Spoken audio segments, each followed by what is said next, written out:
Karen. Good morning to our viewers on ANC. All right. It's been 4 days after the president's SONA. I know you've already given your feedback on the SONA, but I wanted you to expound on it. What were your thoughts overall about the president's first State of the Nation address? Well, like a lot of people, I think a lot of people were impressed by the speech, by the scope, by how ambitious it was, and the coverage. So I think most people agree that it's quite comprehensive, and I think legislators of various persuasions were happy because there were pronouncements on so many policy issues like renewable energy, health, agriculture, tourism, which for many people, those are the keys to pilot or to anchoring our development in the next few years, to getting us out of the world economic doldrums. No? So those are the aspects. So many people were happy with what they heard. Of course, doing it is another thing. No? That's another challenge, Karen. No? But very encouraging, at least for a first State of the Nation address. Well, was there anything that you wanted to hear that was not discussed? I was fairly happy. I think wala naman akong. I think in all SONAs probably there's one or two issues that cannot be discussed. But, ganun talaga yun. That's why after every SONA or previously during President Duterte's time, there was a pre-SONA. Dito naman ginawang post-SONA. So those issues that maybe were not discussed by the president, the economic managers and the cabinet members can talk about during the post-SONA. Okay. Now, I'm curious, before we go to how the president can implement and fulfill these ambitious plans, is there have been comments on what was not discussed, and I wanted your thoughts on that. Issues about the drug war, for example, or you had feedback that he should have said there's no zero tolerance for corruption in this administration. What do you make of that? Or even endo, wages, contractualization? Well, maybe it's not. These are not the most urgent things for him, no. But I expect. I think he said things about that in previous. Like I think he made a pronouncement previously that he's happy to continue some of the programs of the previous government on peace and order. The NTF-LCAC, he said he would support that. The drug war as well, he said. I think he was happy with the way, but more of a rights-based approach type of thing.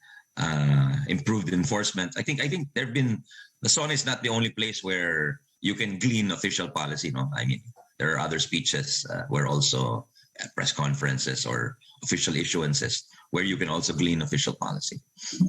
Now, Senator, the president got his second standing ovation when he talked about building specialty hospitals all over the Philippines. And you've already filed your 20 priority bills, of which I can see that you've focused essentially on the health sector. So parts of the SONA actually sync with the priority bills that you yourself have already filed. But the question is, how will this be funded? I'll start with this. You filed the Healthcare Facility Augmentation Act, seeking to create new hospitals that will be attached to state universities and colleges. Can we talk about that, Senator? Yeah, sure. According to the DOH, so we tried to estimate the cost. It'll cost around 10 to 15 billion a year in terms of building additional health facilities. No? But this way, you solve a lot of problems. There's a logjam, for instance, for nurses to where to do their practice. No, after they graduate, they need to do practical. They need a practice hospital, a training hospital. Yeah, and so you have nursing schools. They come to Manila, all of them. Yeah, a lot of them come to Manila, so there's overcrowding, and a lot of them are taken advantage of by some hospitals. In fact, rather than being paid for their services, they have to pay to get that slot. No, so and if we're talking about public health, you have a built-in network already there, which is the state universities and colleges. You have over 100 all over the country, dispersed in different provinces. No, so that's why we passed a few years ago the Medical Scholarship Law, or the Doktor para sa Bayan Act, because we had very few doctors in the provinces. We had in the rural areas, it was a problem, and the statistics have been very well quoted that it's only 1 in 6 Filipinos or something, or 60%, less than 60% of Filipinos don't see a doctor. Yung mga ganon, di ba? Because there is that dearth of health personnel, not just doctors, but also trained nurses, trained barangay health workers all over the country. They're barangay health workers, but many of them are need to be upskilled. No, so there's really a need for an overarching and a comprehensive study of our health system, Karen. Whether it's personnel, the dispersal of the competitiveness of their compensation, the availability of facilities. I'll give you an illustration. If you go to PGH, for instance, if you ask the people there in the intensive care unit where they come from, you'll get very surprising answers. There are people from ARM, from the BARM region. There are people from Region 8 or from, So imagine the carbon footprint or the cost of them and their relatives having to seek treatment in a place like that. So there's already the regional health hospitals must be strengthened. You must get specialists. I think what's often cited is we don't have enough specialist doctors to man some of these. If we build these hospitals, where do we get the doctors? So there, early on, we have to start already kind of trying to fill the gaps in that respect. Okay, so you filed the Healthcare Facility Augmentation Act that builds hospitals side by side to state universities, but you also filed the Satellite Specialty Hospitals Act that actually duplicates the likes of the National Kidney Center, Lung Center, etc. in other regions that the president specifically mentioned in the SONA. So my first question is, did the president and you talk about this? No, not at all. It's just not like these things, these ideas have been percolating for some time, a few years now. I think our new Senate President Zubiri, made it a campaign issue. So that's why when the president said that, you saw Senate President Zubiri give a standing ovation. And I've been pushing for that for some time now, because it's an adjunct to some of the laws that we've already passed. Universal healthcare, medical scholarships, meaning medical scholarships or Doctor para sa Bayan is supposed to address the lack of health personnel in some of the provinces, in some of the rural areas. Whereas universal healthcare, you have a lack. There's bungi-bungi yung ating healthcare system. There are some areas let's not even begin to talk about hospitals, Karen. They don't even have the health clinics or where there are trained personnel to do even preventive healthcare. So there's a lot of gaps in our health system, especially when we passed the local government code, because health was one of those devolved. Health services was one of those devolved to local government units. And a lot of local government units were not financially prepared to really devote a large part of their resources to provincial hospitals. So that's why you saw a move to nationalize some of the provincial hospitals. Because they were not equipped. They could not pay the doctors. They could not buy the equipment, etc. So now there's a new development in local government finance, which is the Mandanas Doctrine or the Mandanas Decision, which gives more resources to the health personnel. So now maybe there's a need to actually look again who is actually capable of there must be so many. We can be creative about how we fund our healthcare system. No, because there's the national government. Many people are just looking at the national government to shoulder these costs, but you also have the local governments. Some of the cities are already very wealthy. You also have PPPs, Karen. So there's also the private sector. It's not just the national government who is capable of spending for these things. Oh, that's a very good point, because the next question would be, if the administration comes out with a specific plan, let's say which area will first have its specialty hospital, and the president would want to succeed in the next 6 years. Ang tanong dyan, you being the chairman of the Senate Finance Committee, may mapagkukunan pa ba doon sa budget ng Department of Health, Senator?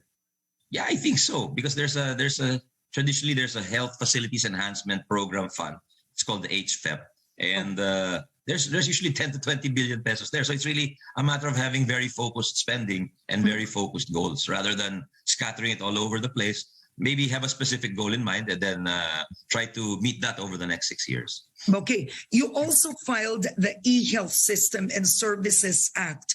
You've really focused a lot on health yourself, which establishes a national e-health system, right? And you also filed the Dialysis Center Act, all of which the question is, how can we fund all of this, Senator? Well, we touched on that a little bit earlier already. No, some local governments are already capable of funding this, and with the windfall from the Mandana's decision over the next few years, there'll be maybe in the next 6 years. There's an initial dip because tax collection of local governments is based on the last 3 years collection. No, and the last 3 years we were in economic downturn, so mababa yung collection, but that will go up over time. No? So there.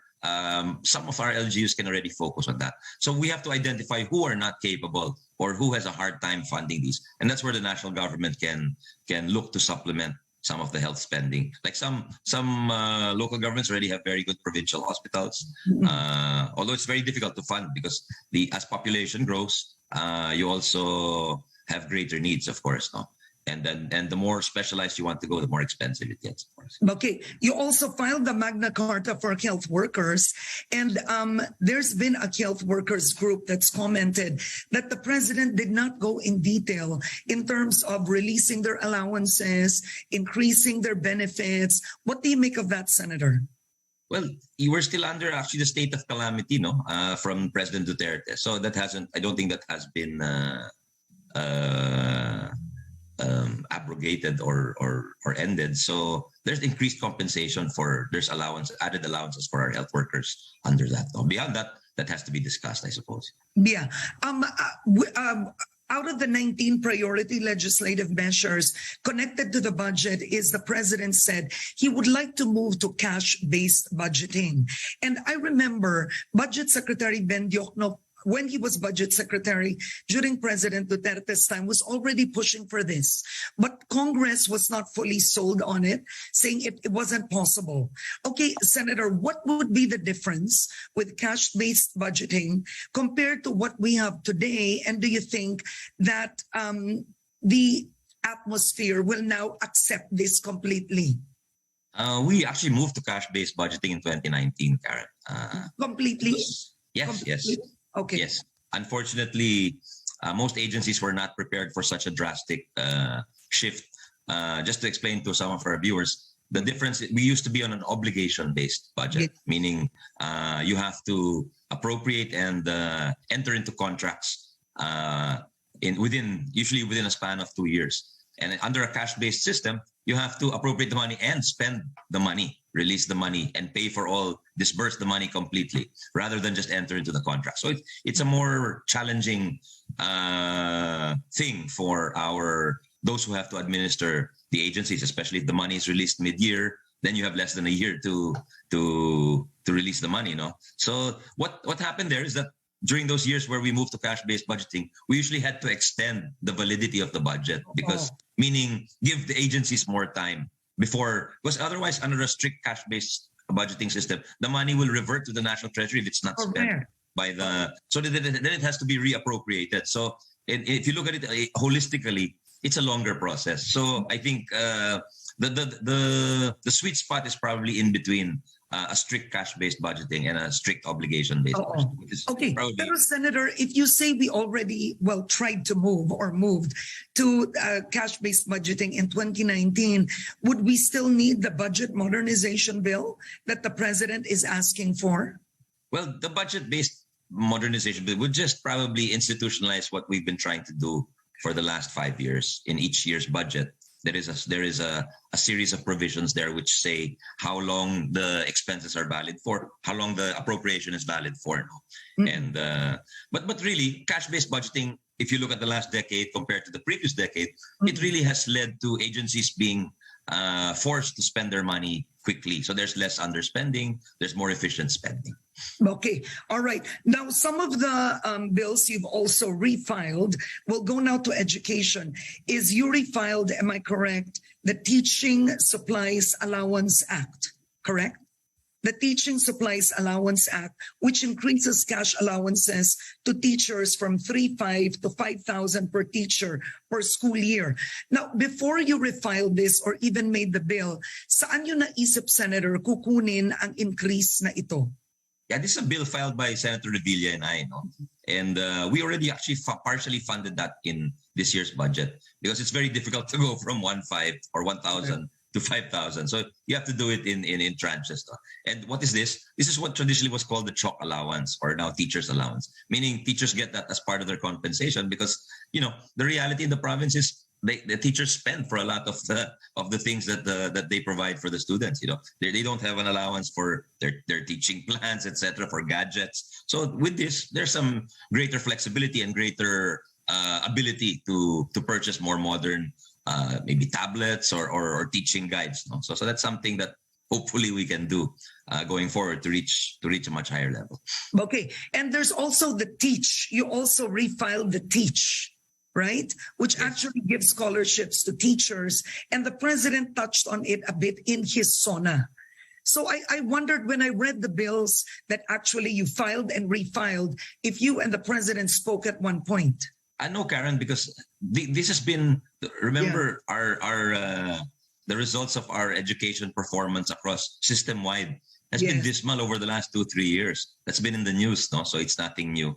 I've not talked to the president about this, but he's probably very aware of what's been going on, and he's been briefed during the campaign. What are the issues that people care about and would like to see solved? No? So I think that's one. In fact, Congress passed a bill to create a new education commission to address all of the all of these issues, because they're so comprehensive. The last one we did was in 1989 under my father. No, it was the EdCom. So now we're doing an EdCom too, because we've this was the previous EdCom and its recommendations were in the pre-internet age, pre-technology age. No, so now. Of course, there are still recurring issues like quality of teaching, resource gaps, etc. Some of these are recurring problems, finance gaps, but also, we have to look at it through a new 21st century lens. Yeah. I'm curious now when it comes to agriculture. Clearly, the president is passionate about that. Are you seeing that in this administration, the budget of the Department of Agri may change, maybe even triple? Triple, I don't know about it. It's very hard to triple a budget, Karen. No, that's the reality, because the proposed 2023 budget, I think from what I'm hearing from the economic managers, is only 4% higher than the 2022 budget, something like which is a small, it's a very small increase compared to previous years, because you saw previous year's budget increase by as much as 8, 9, 10, 11, 12%. No, so 4%. It's not a year to be in tripling budgets, really. No, but in terms of more focused spending, perhaps you'll see more focused spending because that's how important. And the president wants to do so many things. So the departments have to take their cue and focus on what the president mentioned in his SONA. So I like that, Senator. I know, like in budget hearings, former Secretary William Dar has said na ang problema daw talaga ng DA is the budget. I know he was asking for 250 billion. And I think you ended up with, tama ba ito, Senator, noong 2022, something like 85, 90 billion. Is that correct? Something like that, yeah. I don't remember the exact figures. But then would that be possible to have a 250 billion budget for agri? Well, usually when you realign budgets, you'll have to take it away from someplace. So there's some department that will bear the brunt of that increase. There's an increase in the agricultural. You'll have to find it somewhere. Where will you find that? And that's the difficult part of the equation. Now, will you take it from the infrastructure budget? Because you want to maintain your spending at a desirable level of as relative to GDP, which is 5 or 6%. So you have to look, no? And maybe one of the first. That's why the president started off his SONA with a kind of a budget responsibility call, no? Maybe fiscal responsibility call, but there will be no wasteful spending, precisely so he can focus on all of these issues he wants to spend on. He also talked about actually some tax reform measures. And I wanted to ask you this because, basically the valuation reform bill on real property, passive income, that got very neutral response. But when the president did talk about that for digital service providers, and he gave a number that it would actually generate 11.7 billion pesos. What do you make of that? Because some have said it will affect small businesses.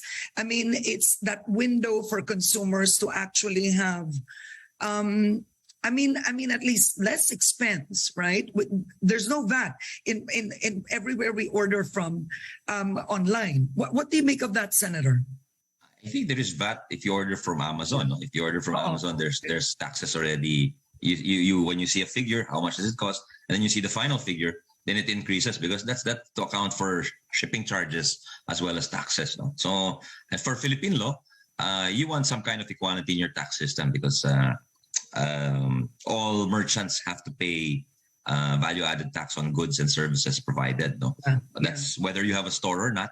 So I think it's just calling for some kind of fairness. No, if you're selling something online, then you must also pay the value-added tax. Ganun din naman kasi if you open a store. Otherwise, you're kind of creating or favoring a black or a gray market. That's the effect of that. Yeah. What do you make, Senator, that not many presidents would talk about taxes during the first SONA? Because, it can be unpopular, but he did.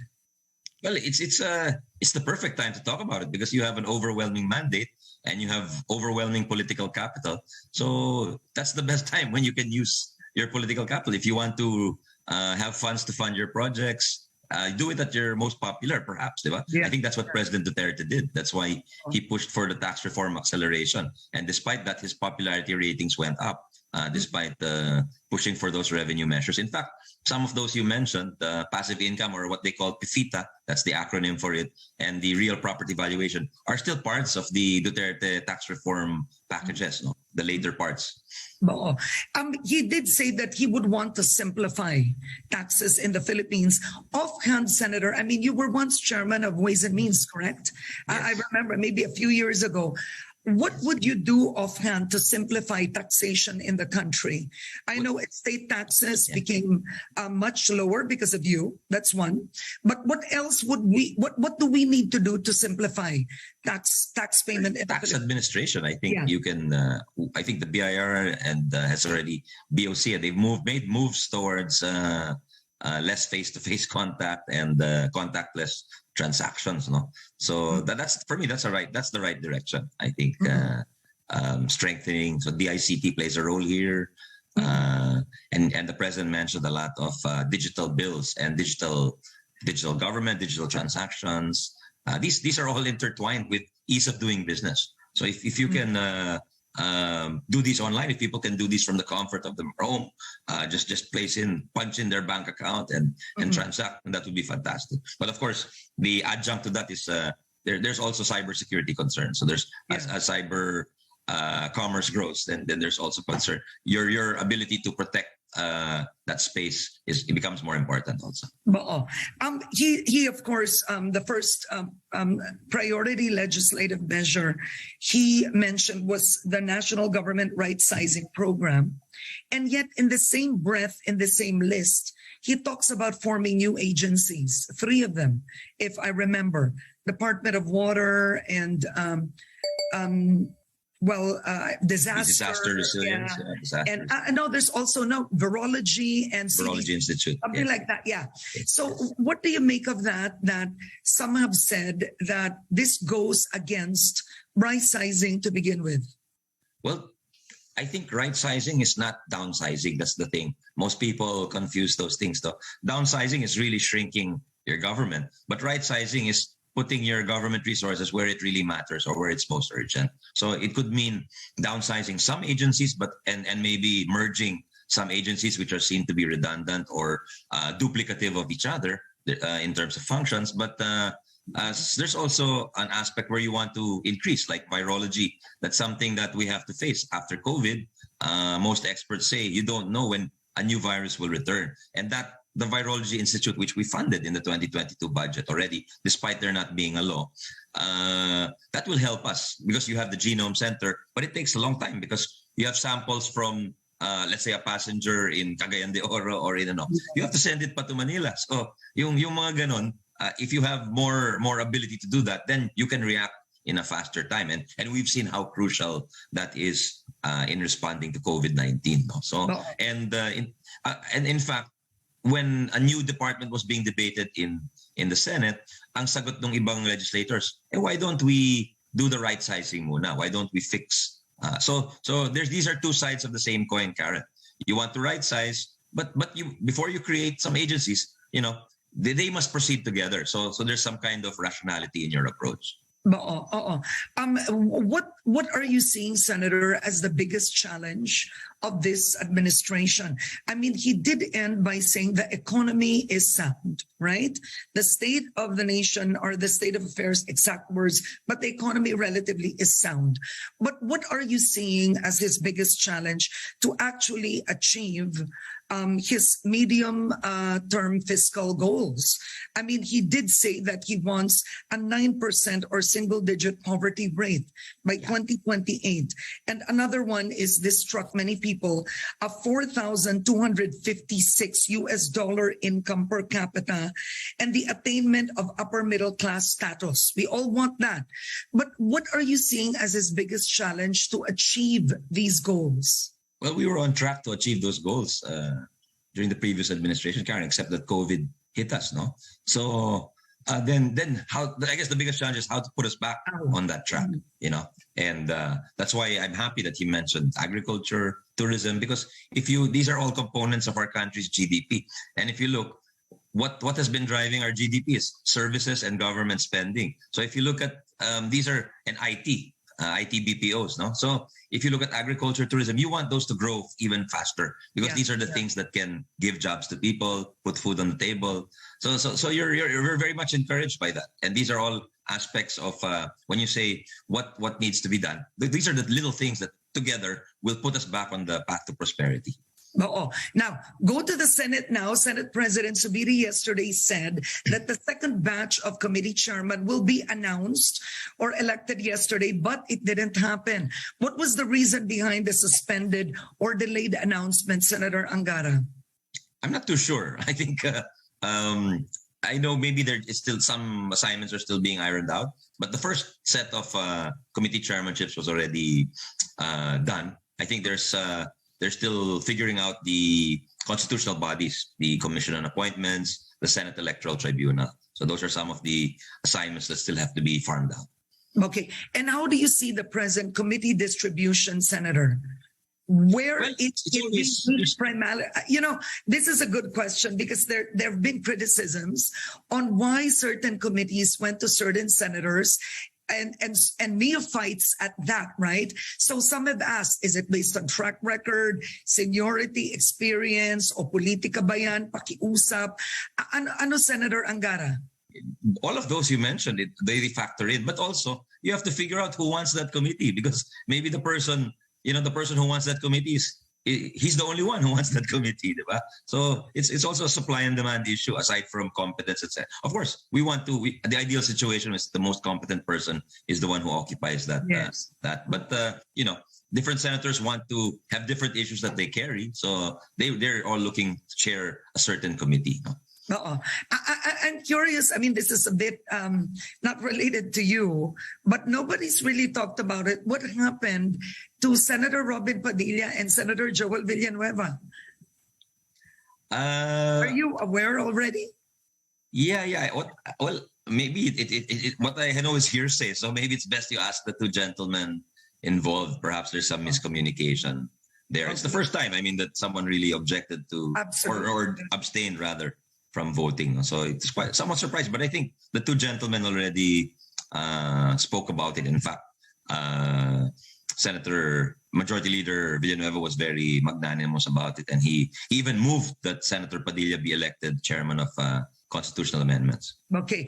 Now, there's been some criticism saying that with a supermajority in the Senate may not be that bastion for critical thinking, that it would be a rubber stamp of this administration. You just have two opposition senators, and now you have a different bloc. I want to ask you first, what is this independent bloc?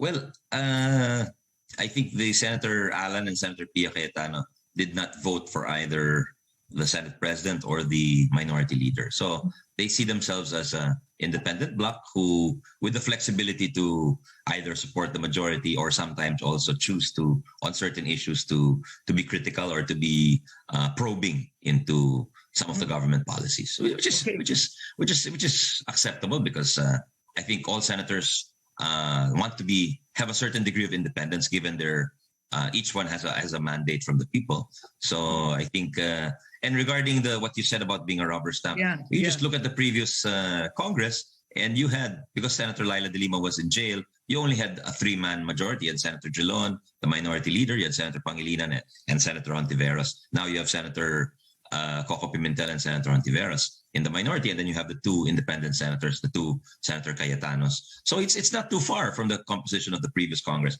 And if you look at the legislative output, it was very productive, but at the same time, I don't think by any means you could say it was a rubber stamp, because so many of the proposed measures were amended or revised or came out very different from what the executive originally proposed.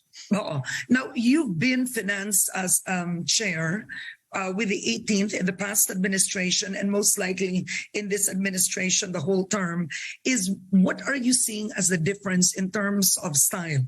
Because we do know that it's the administration that first crafts, right, their proposed budget. What are you seeing in terms of style of both admins? Well, it's too early to tell, Karen, because we haven't even passed a single budget under President Marcos. But hopefully, there's no longer this for later release policy. The Duterte administration, I think in the last 2 or 3 years, after Congress would pass the budget and make its amendments, there would be a for later release, as if the amendments made by legislators had to be double-checked or reviewed by the executive branch, which kind of goes against the separation of powers in a way, because it's just like you created discrimination in the budget. If it's proposed by the executive, then it's immediately released. If it's proposed by the legislature, then it must be studied and it's last to be released. So there's really that's only acceptable if you only have a certain amount of cash and you have to choose which projects to fund first. But if you have the cash, then by all means you should be fair in dispersing the money. Okay. There should be no political consideration. And at the same time, you don't want to delay, as we mentioned earlier, the growth of a country. When a country grows, government spending is an important component. So unintentionally, you don't want, whether intentionally or not, you don't want to delay the economic development for that year. Okay. My last question is, what are your hopes for his brand of leadership? I mean, prior to President Marcos winning, during the campaign, there were fears, right? On how, if he did win, how would he lead? Would there be a repeat of the past? I mean, we all hope the best for the president, but what would you personally want him, or what would you want to see in his leadership? Well, his call for unity, that's very encouraging, because he seems to have an open tent policy, meaning everyone is welcome and all ideas are welcome. If you look at his SONA, ideas were culled from many different ideological or political camps. These are not purely his ideas. These are ideas already mentioned or espoused by legislators from all different persuasions. No? So that's very encouraging. That clearly that he's open to new ideas, and I think that's something that will be. And the second is, I suppose, is the president is very cosmopolitan, having studied abroad. Mm-hmm. So I think his approach to foreign affairs might be a little different from previous presidents. He might be when he travels, he might be reaching out to governments more, and that would be good, because then you open up to the rest of the world, and perhaps your foreign investment will improve, because, as you know, Karen, in Southeast Asia, we're one of those whose growth, if you compare us to Vietnam, if you compare us to Thailand, then we're lagging a bit behind in terms of investments in infrastructure investment. That's why I'm happy he mentioned tourism, agriculture, all of these, because these are things where, in a way, we're being left behind in the region. No? All right. Well, on that note, Senator Sonny Angara, thank you so much for joining me today, and you take care, sir. Good luck to you. Thank you always for giving us time, Karen. All the best. All right. We're going to take a quick break. When we return,